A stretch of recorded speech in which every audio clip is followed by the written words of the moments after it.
साथियों, कहते हैं कि सूरज देवता 7 घोड़ों के रथ पर सवार होकर आते हैं। ईस्ट जो होता है, पूरब दिशा होती है, बहुत अच्छी होती है, बहुत शुभ मानी जाती है वास्तुशास्त्र में। और जो पूरब दिशा है वो प्रतीक होती है ज्ञान, बुद्धि, विवेक, करैक्टर की। पढ़ने के लिए बहुत अच्छी दिशा, काम करने की बहुत अच्छी दिशा, विटामिन्स मिलते हैं, बहुत कुछ मिलता है। लेकिन ये सूर्य बेदी और चंद्र बेदी का क्या चक्कर है? चंद्र बेदी को जो है, हम चंद्र बेदी को सुपीरियर मानते हैं और सूर्य बेदी को उतना ज़्यादा सुपीरियर नहीं मानते। सूर्य बेदी कौन से होते हैं प्लॉट? जो कि होते हैं ईस्ट वेस्ट, और चंद्र बेदी होते हैं जो कि नॉर्थ साउथ होते हैं। उत्तर और दक्षिण जो होते हैं उसको कहते हैं हम चंद्र बेदी, और जो पूर्व पश्चिम होते हैं मकान या भूखंड होते हैं उनको हम कहते हैं सूर्य बेदी। सूर्य बेदी की प्रशंसा कम करते हैं, चंद्र बेदी की ज़्यादा करते हैं। ऐसा क्यों? कारण क्या है इसका? लॉजिक और साइंस आज आपको समझाऊंगा वास्तुशास्त्र के दृष्टिकोण से। जानना चाहते हैं तो चलिए इस वीडियो पर आखिर तक आपको दूंगा मैं ज्ञान वास्तु के बारे में और साथ में ऊर्जाओं के बारे में।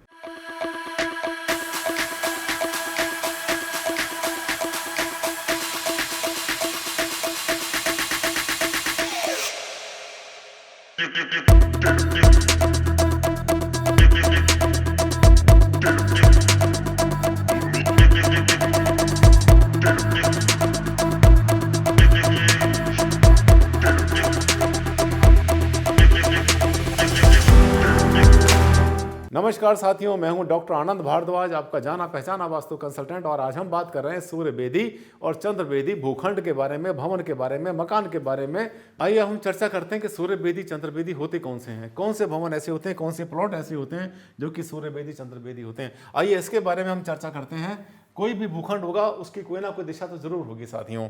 अब देखिए कि जो भी भूखंड, अभी आपके सामने मैं कुछ भूखंड दिखाने वाला हूं। आप देखना, ये ईस्ट वेस्ट है, पूरब पश्चिम। ये सूर्य बेदी है क्योंकि इसमें जो सूर्य का जो प्रकाश निकलेगा, जो सूर्य देवता निकलेंगे वो निकलेंगे यहां से।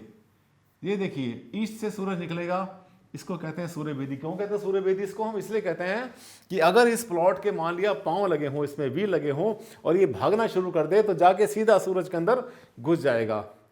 तरीका मैं आपको सिखा रहा हूं, ऐसा नहीं कि घुस जाएगा, मैं आपको सिर्फ याद कराने के लिए आपको बता रहा हूं। मेरे कुछ फार्मूले हैं। सूर्य बेदी उसको कहते हैं जो सूर्य के अंदर बेद कर दे, उसके अंदर सीधा उसके अंदर आर पार निकल जाए। कभी नहीं भूलेंगे सूर्य बेदी कौन से होते हैं।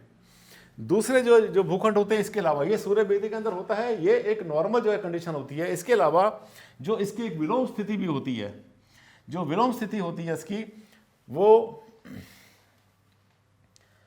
आप देखेंगे ये अभी ईस्ट वेस्ट है, दूसरा जो सा है वो वेस्ट ईस्ट। ये इसकी विलोम स्थिति है, वो एक उसकी अनुलोम स्थिति थी और ये इसकी विलोम स्थिति है, ये इसकी उल्टी स्थिति है। जितना अच्छा उसको माना जाता है जिसमें कि ईस्ट के अंदर जो है अपना मेन रोड होती है, हमारा रास्ता होता है चलने का, उससे ज़्यादा इसको सुपीरियर नहीं मानते। ये थोड़ी सी सेकंड कैटेगरी होती है वेस्ट फेसिंग में। इसके बाद में और भी होते हैं, जैसे कि आपने दिखाता हूँ मैं अभी आपको नॉर्थ फेसिंग।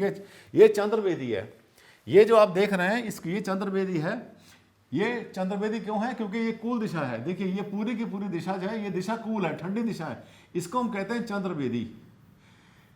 साथियों, चंद्र उत्तर में नहीं होता, पर फिर भी चंद्र बेदी इसलिए कहते हैं क्योंकि इसकी जो टेंडेंसी होती है वो कूल होती है, ठंडी होती है। और इसको जो चंद्र बेदी है, इसको इसीलिए सुपीरियर मानते हैं क्योंकि यहाँ पर जो है वो ये मकान, ये भवन जो है थोड़े से ठंडे रहते हैं देखा जाए तो। अब देखिए यहाँ पर आता है दो तरह की नाड़ी की बात थोड़ी सी कर लेते हैं 2 मिनट के लिए। हमारे सूर्य नाड़ी होती है, चंद्र नाड़ी होती है, और सूर्य बेदी प्राणायाम होते हैं, चंद्र बेदी प्राणायाम भी होते हैं। सूर्य बेदी प्राणायाम के अंदर अगर हमारी दाहिनी नासिका चलती है, ईडा, पिंगला और सुषुम्ना। ईडा हमारी नाड़ी होती है, दाई होती है, बाई हमारी होती है पिंगला, और सुषुम्ना में दोनों चलते हैं, यानी दायां स्वर और बायां स्वर। जो दायां स्वर होता है हमारा, इसको हम कहते हैं सूर्य बेदी, और जो बायां होता है इसको कहते हैं चंद्र बेदी। और होता क्या है कि जो चंद्र बेदी होते हैं या चंद्र बेदी जो प्राणायाम होते हैं, उसमें थोड़ी सी यहाँ से जो सांस निकलती है हल्की सी कूल होती है, राइट से जो निकलती है हमारी, जो सूर्य बेदी से निकलती है थोड़ी सी गर्म होती है वो। इसका कारण ये भी है कि हमारे जो लंग्स होते हैं, हमारे जो फेफड़े होते हैं, दायां फेफड़ा हमारा थोड़ा सा बड़ा होता है, बायां फेफड़ा थोड़ा सा छोटा होता है। शायद आप में से बहुत से लोगों को ये पता ना हो, समझते होंगे कि हमारे जो लंग्स होते हैं, हमारे जो फेफड़े होते हैं, दोनों बराबर साइज के नहीं होते। बायां फेफड़ा थोड़ा छोटा होता है क्योंकि उसी साइड में जो है भगवान ने हमारी जो बॉडी बनाई है, वहीं पर हमारे हार्ट को, हमारे दिल को भी वहीं एडजस्ट किया हुआ है, इससे थोड़ा सा वहाँ पे साइज छोटा होता है। जो बाईं तरफ से जो हमारी नासिका से जो हमारा बायां स्वर निकलता है, हल्का सा कूल होता है। तो चंद्र का जो लिंक है, चंद्र को जो जोड़ा गया है वो ठंडक से जोड़ा गया है, शीतलता से जोड़ा गया है। तो ये देखना ये चंद्र बेदी है, क्योंकि नॉर्थ में या उत्तर दिशा में कभी भी सूर्य देवता नहीं पहुंचते, उत्तरी गोलार्ध में, यानी नॉर्दर्न हेमिस्फीयर की बात हम कर रहे हैं, सदर्न हेमिस्फीयर की बात नहीं कर रहे हैं। तो अभी आपको दो स्थितियां दिखाई थी मैंने, east west and west east. जो ईस्ट वेस्ट वाला होता है वो सूर्य बेदी होता है, बहुत अच्छे नहीं माने जाते क्योंकि थोड़े से गर्म होते हैं। सुबह सुबह सूरज निकलता है, सबसे पहले धूप उसमें आती है, लेकिन अगर देखा जाए विज्ञान के पॉइंट ऑफ व्यू से तो वो बहुत अच्छे माने जाते हैं, क्योंकि उसमें जो है बैक्टीरिया को मारने की उसमें शक्ति होती है। सुबह सुबह वहाँ पे विटामिन डी मिलता है हमें, और भी बहुत सारी चीज़ें मिलती हैं, प्रकाश मिलता है, बहुत अच्छा होता है। वास्तु में दोनों सिद्धांत चलते हैं। कहीं कहीं पर ऐसा भी आपको मिल जाएगा लिखा हुआ कि सूर्य बेदी अच्छे नहीं होते, कहीं कहीं पर होगा चंद्र बेदी अच्छे नहीं होते। इस झगड़े में असलियत क्या है, सच्चाई क्या है, आज मैं ये शेयर करने वाला हूँ। इसके बाद नेक्स्ट आप देखेंगे नॉर्थ साउथ के बाद में साउथ नॉर्थ।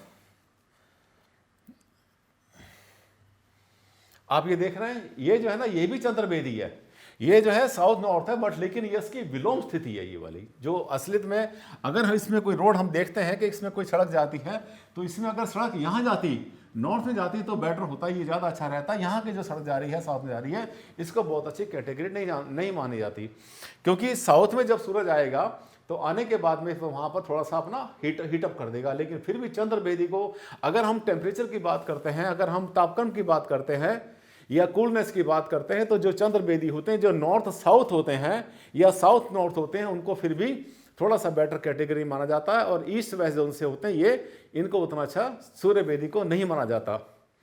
अब फैसला क्या हुआ, हमने दोनों बातें बोल दी, भारद्वाज जी आपने दोनों बातें बोल दी, वो भी ठीक है, ये भी ठीक है, वो भी गलत है, ये भी गलत है, ऐसा नहीं है। आपको बताते हैं हम क्या होता है कि जब तक हम वास्तुशास्त्र को विज्ञान के साथ नहीं जोड़ेंगे तब तक हम अपनी बात को कह नहीं पाएंगे। होता क्या है कि ये आपने सुना होगा कि देश काल और परिस्थिति, देश काल और परिस्थिति के हिसाब से अगर किसी ने अपने विचारों को बदलना नहीं सीखा तो वो कभी कामयाब नहीं हो पाएगा। साथियों, जो जगहें बहुत ज़्यादा गर्म होती हैं, जो जितने प्रदेश बहुत ज़्यादा गर्म होते हैं, अब आपको निष्कर्ष दे रहा हूँ मैं आपको, वहाँ पर जो है जो बहुत गर्मी पड़ती है, वहाँ पर चंद्र बेदी ज़्यादा अच्छे माने जाते हैं। चंद्र बेदी में आप चाहे ये मान लें कि चंद्र बेदी में चाहे नॉर्थ साउथ हो या ईस्ट वेस्ट हो, नॉर्थ साउथ हो या साउथ नॉर्थ हो, दोनों ही चलते हैं आराम से। और जहाँ पर बहुत ज़्यादा गर्मी पड़ती है वहाँ पर चंद्र बेदी, और जहाँ पर बहुत ज़्यादा ठंडा मौसम रहता है वहाँ पर सूर्य बेदी, यानी ईस्ट वेस्ट ज़्यादा अच्छे रहते हैं। कम से कम सुबह की जो धूप है वो तो वहाँ पर आ जाती है। तो चंद्र बेदी और सूर्य बेदी के बारे में कभी कंफ्यूज ना करें, इन दोनों में से कोई भी कैटेगरी बुरी नहीं है, दोनों ही बिल्कुल ठीक हैं। गर्म स्थान के ऊपर जो है चंद्र बेदी बहुत अच्छे होते हैं, नॉर्थ साउथ वाले ठंडी जगह के ऊपर जो है ज़्यादा अच्छे रहते हैं। ईस्ट वेस्ट वाले जो कि होते हैं सूर्य बेदी, मुझे लगता है कि सूर्य बेदी चंद्र बेदी का जो कन्फ्यूज़न था आपके माइंड से, मैंने इसको दूर किया। आपको मिलेगा तरह तरह के विचार, कहीं इसको अच्छा बताया, कहीं वहाँ अच्छा बताया, लेकिन दोनों के पीछे लॉजिक होता है, बिना लॉजिक के कुछ नहीं चलता। पहाड़ जो होते हैं, जहाँ जो हिल स्टेशन होते हैं, वहाँ पर हम चाहते हैं हमें ईस्ट फेसिंग मिल जाए, यहाँ तक कि साउथ फेसिंग भी ले लेते हैं, क्योंकि जब पहाड़ का स्लोप साउथ में होता है तो वहाँ पर जो है हमें, मतलब जैसे हमने आपसे बोला कि देश काल परिस्थिति के हिसाब से वहाँ का जो एनवायरनमेंट है, लोकल वेदर है, वहाँ का जो क्लाइमेट है, अगर उसको हम कंसिडर नहीं करेंगे तो हम जो है वास्तु के हिसाब से जो सुख देना चाहते हैं अपने क्लाइंट को या खुद लेना चाहते हैं, कभी नहीं मिलेगा। मुझे लगता है कि छोटी सी टाइम के अंदर मैं बहुत छोटे से वीडियो में आपको समझा पाया अपने दिल की बात।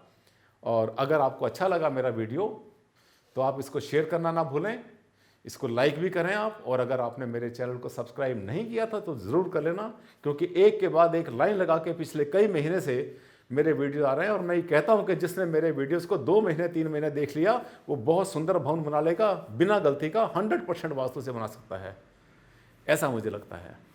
और मुझे खुशी मिलती है जब लोग कहते हैं हमने अपना पूरा मकान वास्तु से बनाया भारद्वाज जी। और किसी ने हमसे पूछा आपके गुरु कौन है, हमने कहा भारद्वाज जी हमारे गुरु हैं, डॉक्टर आनंद भारद्वाज।